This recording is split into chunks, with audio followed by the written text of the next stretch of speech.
The year is 1348. High above the medieval city of London, the grey clouds thicken, casting a somber pall over the labyrinth of streets below. At this moment, the city, bustling with merchants, laborers, and nobility, remains ignorant of the impending catastrophe, one that will upend the very fabric of their society. In an age when life expectancy was barely 30, every day is a struggle for survival, yet the air hums with an anxious normality.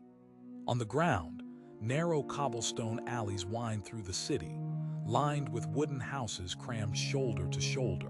Market plazas bristle with vendors hawking their wares, voices clashing in a symphony of commerce. The scent of fresh bread mingles with the earthy odor of livestock, both typical and comforting. Life in medieval London is a balancing act, fraught with challenges yet bound by community. Despite the apparent bustle, the social hierarchy remains rigid and absolute. Nobles, steeped in luxury, drift through their days detached from the struggles of common folk. In contrast, peasants toil under the weight of exacting feudal demands. For artisans and craftsmen, survival requires skills passed through generations, laboring long hours perfecting their trades. Each cobbler, blacksmith, and weaver lives a life punctuated by the rhythmic beat of hammer against metal, needle-piercing cloth. Beneath the surface of daily life, however, whispers of a dark phenomenon creep into the city. Across Europe, a harbinger of death, the Black Death, stalks the lands, leaving trails of decay in its wake.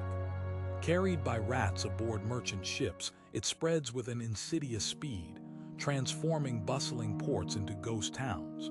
Before modern medicine, people believed the devastation to be divine retribution or an evil enchantment. In London, the threat of plague now looms ominously. At first, it's just a rumor, a chilling tale from faraway lands. Yet as winter yields to spring, the toll begins. The familiar markets grow quieter as illness makes its passage into homes. Families pray fervently, candles flickering in shadows. Daily survival requires skills most have forgotten. Here, all are called to learn new ones in the face of inexorable death. Beyond the statistics, etched in the heartache is a story of humanity's tenacity. An apothecary, Agnes, with hands stained from herbs, fights fiercely against the sickness consuming her neighbors. Her small shop becomes a sanctuary, the air thick with pungencies of sage and rosemary, spices bought at great cost from distant lands. Her medicines, though powerless against the plague's fury, become symbols of hope. The epidemic ravages indiscriminately, blurring social strata as both serf and lord fall. Streets that once echoed with life's noise stand silent. The rigid social order, the hierarchy that governed every thought and action, begins to collapse under the weight of collective grief. With labor scarce, those who survive command higher wages, carving out a new sense of empowerment against their erstwhile masters. In the quiet aftermath, a transformative societal shift begins. Land once hoarded by the elite lies fallow, awaiting willing hands to work it. Peasants, emboldened, find leverage through necessity, demanding better conditions, a breach in centuries of feudal tradition. This struggle for parity marks a turning point. The serfs of yesterday are the free farmers of tomorrow. The Black Death reshapes Europe's cultural landscape as well. Art and literature birth a new, somber genre, influenced by the pervasive dance with mortality. The simple but profound memento mori becomes a common theme, a reminder of life's fragility and the thin veil between the temporal and eternal.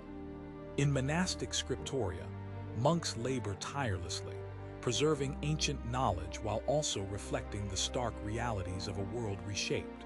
Artists like those of Scrovegni envision these new themes in brilliant frescoes and poignant carvings, their work a lasting legacy of human resilience.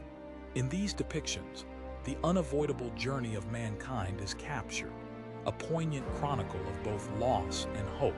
While the medieval world emerges from this shadow, it does so reborn, the virus of stagnation overtaken by the energy of rebirth. Societies struggle yet adapt, rising from ashes of despair with newfound insights in social consciousness. Medicine evolves, inquisitive minds seeking remedies grounded in observation rather than superstition. As continuity with the past coexists with transformation, the world becomes a place where individual worth, once overlooked, finds recognition. As if knit together from the patchwork of history's quilt, the Middle Ages bequeath a world in transition, poised on the cusp of Renaissance rebirth and Enlightenment revolutions. The legacy of the Black Death is complex, a bittersweetness intertwined with progress. Perceptions of celestial and earthly roles have evolved, coaxing Europe toward modernity. Understanding the delicate balance between humanity's vulnerability and its profound capacity for resilience becomes perhaps the greatest gift of this era. What aspects of medieval life would you find most challenging, and which surprise you by their familiarity? Share your thoughts in the comments below. If this journey through history has sparked your curiosity, subscribe for more deep dives into humanity's past. Can such reflections on the past help us navigate the trials of our present day? Let us explore this together. Our future traces echoes of our shared history.